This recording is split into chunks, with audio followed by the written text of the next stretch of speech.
tahu jawabannya kan? Tua atau muda kira-kira? Ya Ustaz kan nggak tanya jelek, Ustaz tanya tua atau muda. Pilihannya cuma dua, tua atau muda? Tua. Cantik atau jelek? Berarti yang sepakat tua jelek angkat tangan. Oh itu yang tua jelek gitu ya. Berarti ini tua dan jelek. Yang ada nggak yang mau bilang ini muda tapi cantik?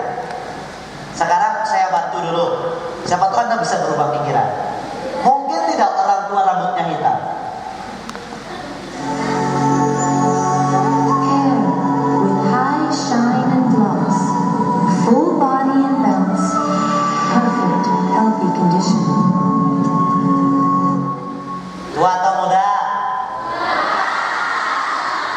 Cantik atau jelek? Yakin? Ingat loh, hidup itu penuh pilih. Setiap pilihan ada konsekuensi. Kalau salah gimana? Yakin tua jelek? Masa tua rambut hitam? Babi gen? Mana tuh gaek babi gen? Oke, sip, kita lihat. Siapa tahu masih mau berubah pikiran. It's only because of our conditioning shampoo. Beautiful hair. Tua atau muda? Cantik atau jelek? Yakin? Kita lihat. Like this can never be yours. Sleeky shampoo only for the... Memang tua ini. Tapi saya akan katakan itulah hidup, betul? Terkadang kita terkejut dengan ternyata faktanya berbeda. Mohon maaf, mata Anda sehat atau sakit? Sehat atau sakit? Saya mau bukti loh.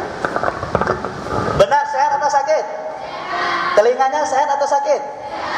Saya lihat hari ini banyak yang sakit lah. Mau bukti? Mau bukti? Sip. Anda sudah dewasa. Tentu Anda paham soalnya. Soalnya ikuti apa yang Ustadz katakan. Apa soalnya? Ikuti apa yang Ustadz kata. Kalau nggak paham jangan ikuti ya. Konsentrasi. Coba konsentrasi semuanya. Coba angkat dulu tangan kanannya.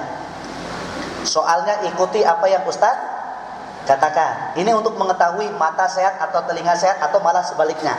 Perlahan putar. Tuh keren. Ya kan? Semakin lama semakin kencang.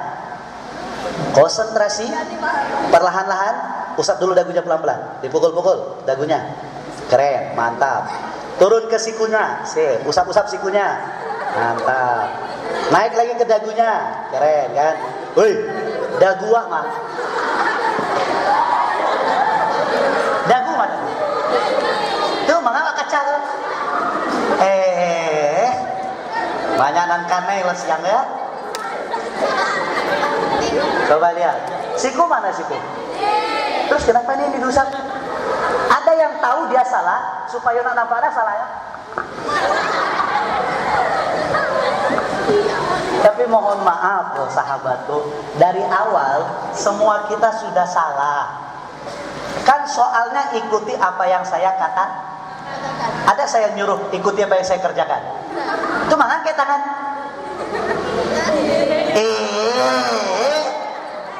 Soalnya ikuti apa yang saya katakan. Apa yang saya katakan? Angkat tangan kanannya. Harusnya Anda bilang apa? Angkat tangan kanannya. Itu mah lo kaca-kaca tangan tuh. Ala angkat tangan salah galak lo tuh. Nanti galak orang siya. Itu lawa. Tapi saya ingin katakan satu hal sahabatku. Boleh saya tanya mengapa Anda salah? Karena saya bilang saya salah kan? Ustadz mencontohkan salah tuh yo. Ala jale Ustadz salah. Mengawai kuy siapa salah apa? Nah tuh mengagalak dan digalan orang. Itu mengapa Allah katakan banyak melihat banyak. Jangan capek maniru-niru. Beko salah beko. Saya ingin katakan dalam Al-Quran Allah mengatakan dalam surah Al-Baqarah ini terkait pergaulan. Walan tardo ankal yahudu walan nasara hatta tattabi'a millatahum. Yahudi Nasrani sampai kiamat tak akan begini dengan kita. Itu mengapa program televisi kah, hiburan kah, semuanya agar membuat kita jauh dari Allah dan Rasulnya. Mulai dari gaya hidup. Saya tidak marah Anda pakai celana jin, silakan. Tapi yang perlu Anda ketahui, kalau Anda pakai celana jin, Anda sudah zolim. Karena Anda pakai celana jin, jin nggak pakai celana gara-gara Anda. Astagfirullah. Itu tidak masalah jin tuh. Masalah jin itu ada dipakai kawan. Saya ingin katakan, kalau ingin pakai celana silakan, nah, mau jin apapun bahannya, tapi pastikan longgar. Jangan gaya pensil. Sekarang saya bawakan ke logika dulu ya, sebelum kita berbicara tentang kesehatan. Ini ruangan, kalau seandainya tidak ada ventilasi udara, apa yang terjadi? Pengap. Bukankah udara adalah sarana yang paling baik untuk menularkan penyakit? Kalau seandainya di atas meja ini ada 5 piring nasi basi, kira-kira aromanya bisa tersebar sampai ke sana tidak kalau dia pengap? Dan bisa berpengaruh kepada kesehatan? Mohon maaf sekali lagi, Anda sudah semakin dewasa. Penyakit tertinggi dan paling banyak di Indonesia adalah kanker serviks. Apa itu kanker serviks? Kanker rahim. Itu yang pertama. Lalu penyakit yang kedua yang paling tinggi di Indonesia selain AIDS-nya, penyakit masalah kemaluan. Anda tahu apa menjadi penyebab? Kalau Anda belajar ilmu kesehatan, daerah tubuh kita yang paling rentan dan paling rendah tingkat imunitas atau penjagaan dari penyakit adalah mulai dari pusat sampai lutut. Itu yang paling rendah. Jadi, kalau seandainya Anda pakai celana ketat, mohon maaf, bahan celana jin untuk ukuran kita, itu kalau Anda cuci luntur tidak? Luntur kan? Itu bahaya loh kalau bahan luntur. Dia ketat, kemudian sempit. Mohon maaf, ada sirkulasi udara? Gak ada. Ini mohon maaf nih, Sarawak dalam, sehari tidak bacuci bau-baunya. Luar biasa kan? Apalagi Anda banyak aktivitas, banyak menggali, selawat ketat, maka mohon maaf, itu yang menyebabkan kuman itu masuk, dan akhirnya bagi wanita mudah kena penyakit kanker, bagi laki-laki bisa penyakit yang lain. Itu satu. Anda lihat orang barat, kenapa mereka suka pakai celana pendek? Karena mereka tahu manfaat sirkulasi. Harusnya kita mikir.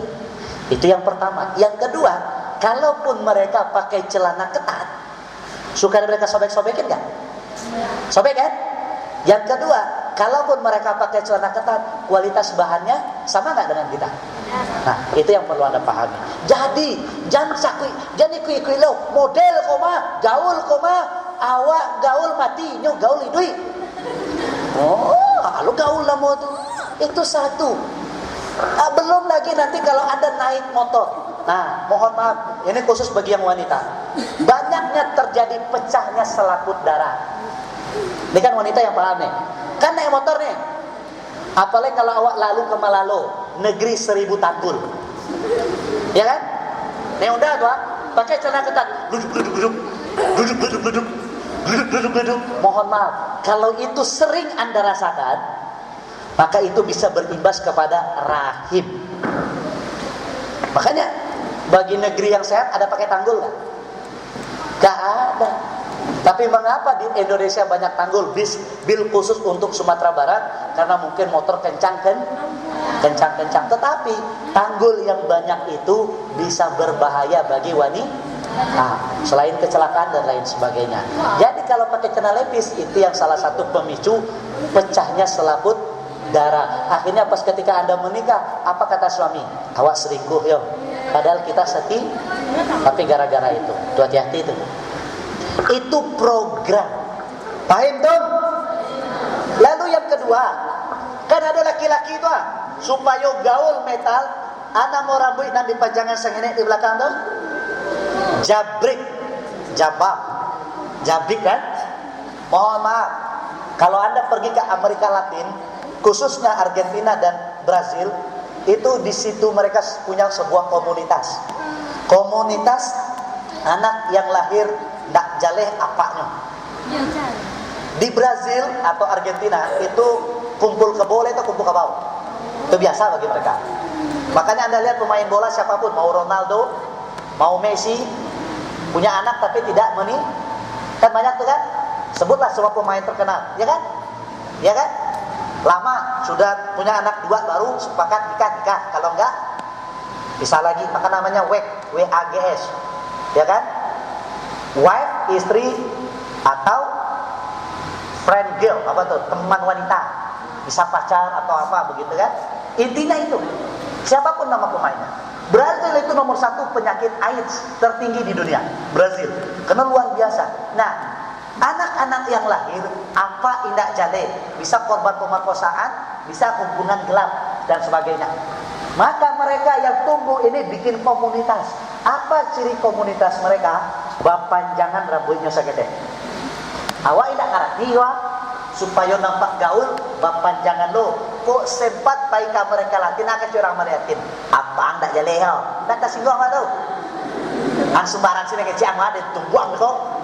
Kenapa dia berkata bapak kita nggak jelas? Gara-gara sebuah simbol. Makanya kalau Anda menjalani sesuatu harus paham mengapa Anda menjalaninya. Baik Tom, karena hidup itu penuh pilihan, maka saya ingin menceritakan kepada Anda. Ini sebuah nasihat yang perlu kita ketahui. Terdapat dalam surat Al-Baqarah ayat 216. Ini penggalan dari sebuah surat bercerita tentang berjuang di jalan Allah. Wa asa an takrahu syai'an wa huwa khairul lakum. Boleh jadi kamu membenci sesuatu padahal ia amat baik bagimu. Ada saat di mana mungkin kita sudah upaya maksimal tapi ternyata kita tidak lulus. Kita mengatakan, "Ya Allah, asalah kamu." Saya ingin mengajak Anda untuk menerima takdir Allah. Murid saya kembali SMA 1 Padang Panjang. Anak asrama tamat 2010. Anak asrama 2010 itu semuanya diterima di kampus-kampus terbaik. 5 UI, 4 ITB, 5 UGM, Unpad, kemudian beberapa orang ada di UNAN. Tetapi satu anak ini juara lomba fisika, juara 3 untuk Sumatera Barat, memenangkan medali, kemudian juara kelas, bahkan juara umum, tetapi tidak masuk kampus terbaik. Dia ikut di Unpad, dia ambil di UGM. UGM pilihan 1, Unpad pilihan 2, tetapi tidak lulus. Beban mentalnya tinggi. Anak cerdas, anak asrama, juara umum, juara olimpiade, mendapatkan medali perak, tetapi tidak diterima. Bebannya luar biasa. Tetapi dia menyadari bahwa pilihan Allah yang terbaik. Selesai UMPTN, ketika nama-nama diumumkan dia tidak lulus, maka dia kembali ke rumah.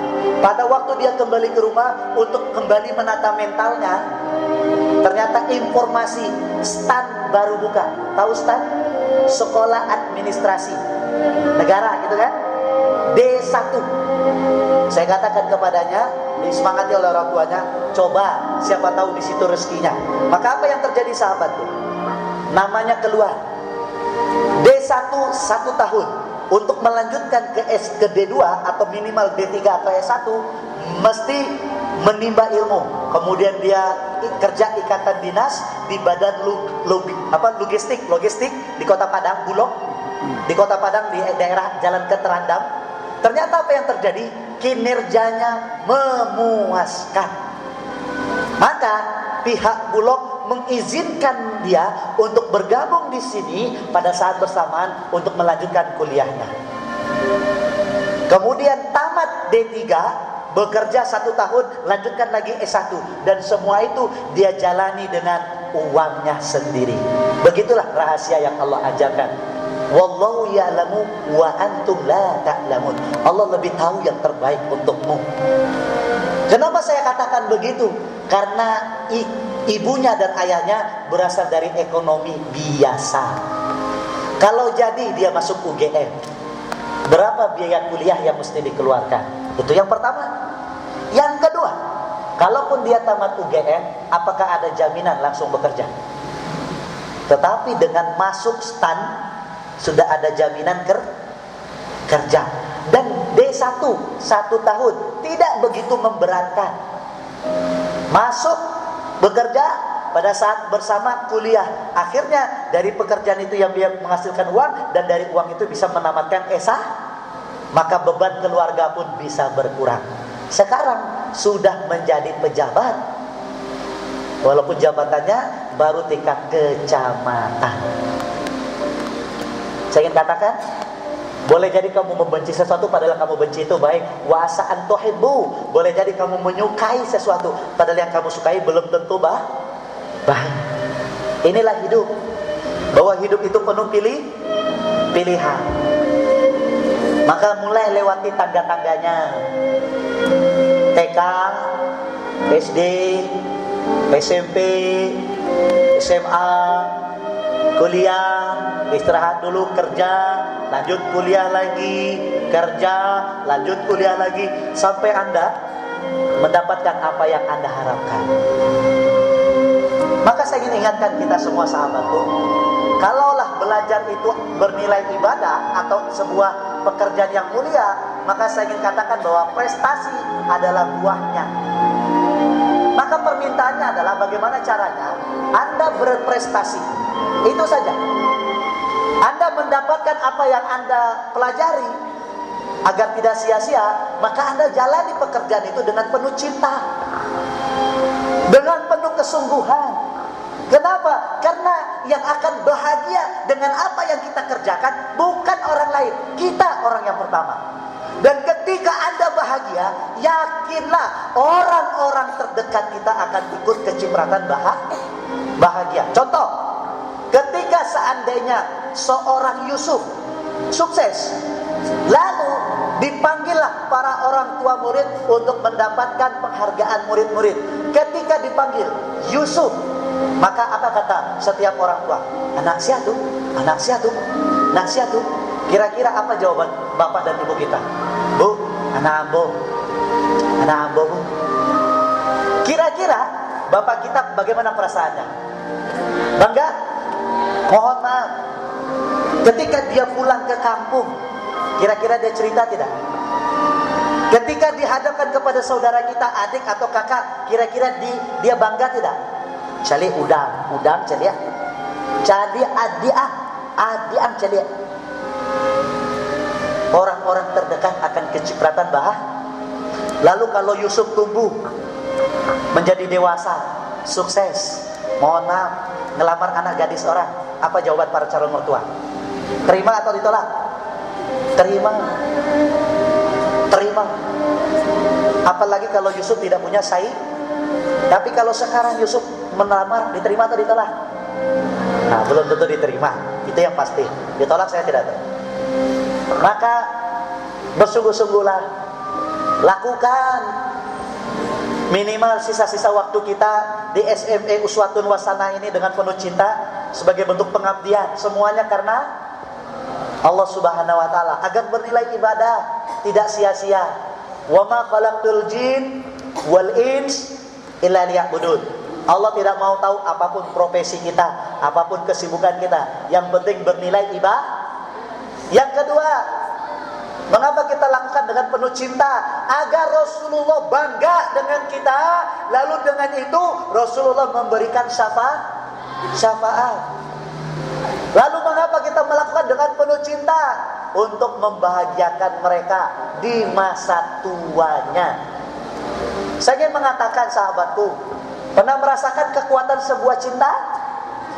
Pernah? Pernah belum? Kalau Anda belum atau sebagian pernah, tidak ada saja kita ulang kembali. The power of love. Kekuatan sebuah cinta.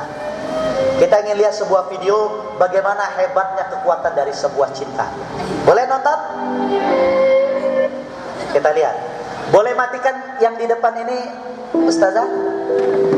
Kekuatan sebuah cinta.